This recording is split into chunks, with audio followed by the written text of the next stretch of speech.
उद्धव ठाकरे तो कमाल हो गए साहब। मैं ये सारा संदेहास्पद परिस्थिति आपको बता रहा हूं जो इस विश्लेषण को कंफर्म करती है कि सनातन विरोध तथा कथित घमंडिया अलायंस का संकल्प है।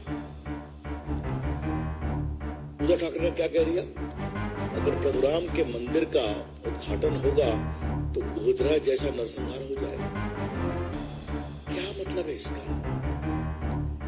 इतनी शर्मिंदगी भरी बात स्वर्गीय बाला साहब ठाकरे के पुत्र कर रहे हैं, जिन्होंने राम मंदिर आंदोलन में देश में एक नई ऊंचाई और साहस का परिचय दिखाया। उनके पुत्र कहना है। आजकल कुछ लोग अपने वेद के ज्ञान की बात कर रहे हैं, क्या नाम लोग छोड़ दीजिए, लेकिन भारत के वेद का एक ऋग्वेद है सबसे प्रमुख। उसकी एक सूक्त बहुत इंपॉर्टेंट है जो सनातन को स्पष्ट करती है। एकम सद्विप्रा बहुधा वदन्ति, truth is one, wise man interpreted differently. आपके सत्य का यही मार्ग है। आप कहा इसे मना करो, ये ठीक नहीं है। दिग्विजय सिंह ने भी बहुत टॉन्ट कसा है, कभी उनको कहा गया? अभी जरा मुझे बताइए, उद्धव ठाकरे तो कमाल हो गए साहब। मैं ये सारा संदेहास्पद परिस्थिति आपको बता रहा हूं जो इस विश्लेषण को कंफर्म करती है कि सनातन विरोध तथा कथित घमंडिया अलायंस का संकल्प है। उद्धव ठाकरे ने क्या कह दिया? अगर प्रभुराम के मंदिर का उद्घाटन होगा तो गोधरा जैसा नरसंहार हो जाएगा। क्या मतलब है इसका? इतनी शर्मिंदगी भरी बात स्वर्गीय बाला साहब ठाकरे के पुत्र कर रहे हैं,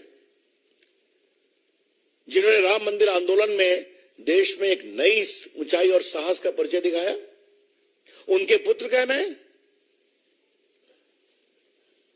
ये बहुत शर्मनाक है, ये बहुत पीड़ादायक है। देखिए, सवाल सोच का है, सवाल सोच का है। आजकल कुछ लोग अपने वेद के ज्ञान की बात कर रहे हैं, क्या नाम लूं, छोड़ दीजिए, लेकिन भारत के वेद का एक ऋग्वेद है सबसे प्रमुख। उसकी एक सूक्त बहुत इंपॉर्टेंट है जो सनातन को स्पष्ट करती है। एकम सद्विप्रा बहुधा वदन्ति, truth is one, wise man interpreted differently. आपके सत्य का यही मार्ग है, आप उस पर चलो। मेरे सत्य का यह मार्ग है, मैं आप पर चलूंगा। तो मेरे मार्ग का सम्मान करो, मैं तुम्हारे मार्ग का सम्मान करूंगा, क्योंकि तुम्हारा सत्य और मेरा सत्य एक ही स्थान पर पहुंचता है जहां पर रहते हैं परम सत्य, इटर्नल, पेरेनियल, इंडिविजुअल। यही तो है सनातन। आपके जो भी विचार है करो, लेकिन बाकी सब पर खामोशी और सनातन का खुला बेशर्मी भरा, निकृष्ट, अमर्यादित, क्या मैं क्या आलोचना तो कहना भी आलोचना को शर्मिंदा करना होगा। यह बहुत पीड़ादायक है। इसलिए फिर पूछता हूं, सोनिया गांधी जी खामोश क्यों है आप? सोनिया गांधी जी, आप अपने कांग्रेस पार्टी की सबसे बड़ी नेता आप ही हैं, पूरी अथॉरिटी आपके पास है। आपकी खामोशी देश को बेचैन करती है,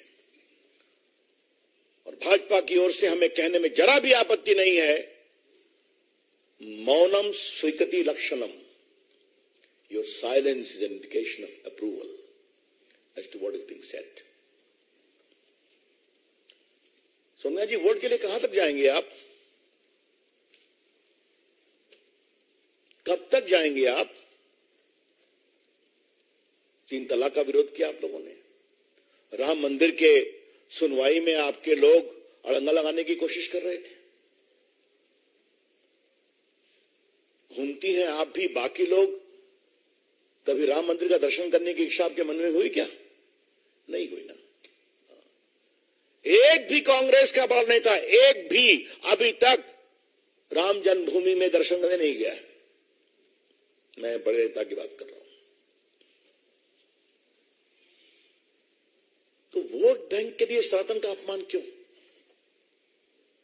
आई repeat, madam Sonia ji, just for the sake of vote bank politics, this shameful denigration of Sanatan. Why? हमें गर्व है सनातन की परंपरा पर। और जो एक बात मैंने पहले कही थी, मैं दोबारा देश को बताना चाहूंगा कि सनातन में आप किसी समुदाय में पैदा हो, किसी जाति में पैदा हो, किसी वर्ग में पैदा हो, अपने तप संकल्प से आप ईश्वरत्व को प्राप्त कर सकते हैं। हमारी सबरी मां तो भिलनी थी ना, आज उसका भी मंदिर बन रहा है। जूठे बेर खिलाए थे क्योंकि राम को मालूम था इसमें रामत्व है। ये हमारे केवट राजा, निषाद राजा, जिन्होंने पार कराया, प्रभु राम ने क्या कहा था, मैं लौटूंगा श्रीलंका से तो तुम्हारे घर एक दिन रहूंगा, अयोध्या जाने के पहले। आज उनका भी मंदिर बन रहा है। संत रविदास क्या थे? सबसे जो उपेक्षित परिवार से जूता सिलने का काम करते थे, लेकिन अपनी प्रार्थना तपस्या से इतने बड़े संत बन गए कि आज बड़े बड़े सन्यासी उनको प्रणाम करने आते थे।